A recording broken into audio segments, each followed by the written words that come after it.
Hi friends, today's story is from Knowledge 2 Lesson 12 called The Great Wall of China.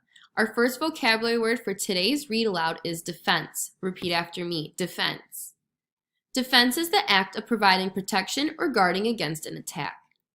Our second vocabulary word is intervals. Say intervals. Intervals are spaces between two or more objects or moments in time.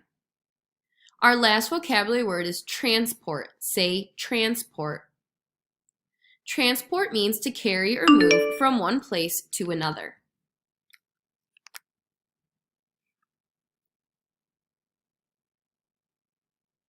People have been building walls all over the world for many thousands of years. There are walls that hold up the roof of your house, walls that form the exterior of your school, and walls that make up the many buildings you see throughout the day. Some walls, however, are very special and are known all over the world. Let's take a look at a few famous ones. This one, called Hadrian's Wall, was built in Great Britain and extended from one side of the country to the other. Originally built to keep enemies out, today this wall serves as a friendly guidepost to many hikers touring the English countryside. This wall is called the Western Wall by Jewish people today, and it is used as a sacred prayer wall. The wall is the only remaining support wall that was part of an ancient temple in Jerusalem. And this wall, the Great Wall of China, is probably the world's most famous wall of all. It snakes along over 4,000 miles of land in northern China. Like Hadrian's Wall, the Great Wall of China was built to keep enemies out. The story of this Great Wall begins in the cold, dry lands north of the Yangtze and Yellow Rivers. You see, China is one of the largest countries in the world, and its borders span or cover a great amount of land. The land across this vast territory can be very, very different. Some areas, like the river valleys of the Yellow and Yangtze rivers you've already learned about, are very fertile. In other areas, like the land far north of these rivers, it's very cold and dry, and almost no crops grow there. The people who lived in the cold, dry north had to make their living in other ways.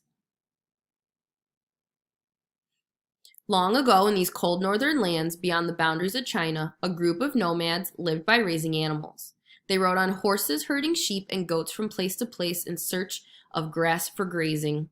Life was very hard for these nomadic people who lived in the north of China. Perhaps that is why they became such fierce warriors. These northern nomads regularly crossed over the boundary into China on horseback, stealing food, gold, and animals. The Chinese thought of many ways to keep the attackers out. All along the northern border of China, the Chinese built walls of earth, stone, and wood. The materials they used depended upon what was readily available in the areas where they lived. For hundreds of years, the Chinese built many separate walls to keep out northern invaders. But it was not until the rule of China's first emperor, Qin Shi Huang, that the decision was made to connect the many walls together into one long wall, the Great Wall, for added protection. This was over 2,000 years ago. Work continued on the Great Wall for another 1,500 years. Soldiers, prisoners, and peasants struggled to obey the orders of each new and powerful emperor of China who wanted to finish the wall. It was not an easy task or job. The wall stretched out across the land like a giant dragon, often built on the highest ground like mountain ridges to make it even more difficult for invaders to cross. Donkeys and goats were sometimes used to transport or carry building materials, but people did most of the work. With baskets slung over their backs or balanced on poles across their shoulders, they worked from sunrise to sunset, building and repairing the wall. The work was very dangerous, and many workers died in the process.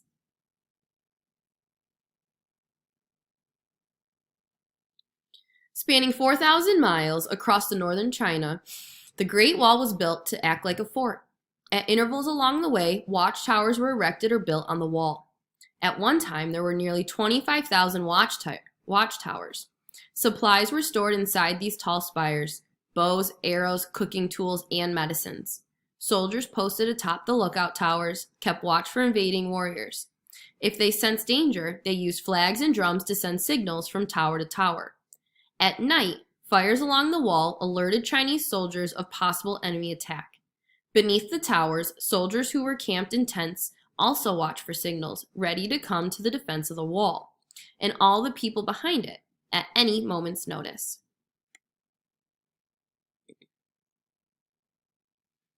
New roads were continually built to reach the wall. Every day, Chinese people from near and far moved closer to the construction in order to provide soldiers and workers with their everyday needs. Some grew crops and cooked food for the soldiers and workers, whereas others made their tools and their clothing. Irrigation canals were dug to supply everyone with water. For many years, people slaved to fulfill the Qin Emperor's dream of one continuous wall. The building of the wall was a project that lasted over many lifetimes, passing from one generation to the next. It was an enormously long and difficult project. With all of that hard work, do you think the Great Wall protected the Chinese as planned? Yes, it did, for much of the Chinese history at least. There were times, however, when some determined warriors broke through the wall.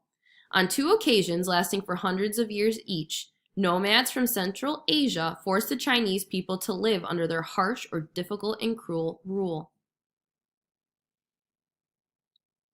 Today, the Great Wall is no longer used as a means of protection. Rather, it's become a tourist attraction. People come from all over the world to see it, walk on it, and learn more about it. It is truly a wonder of the world. Parts of the Great Wall have crumbled, but there are still many parts of it where you can walk along the same bricks and stones as the soldiers of long ago. Some people even pay money to sleep in the watchtowers. One day, that could be you.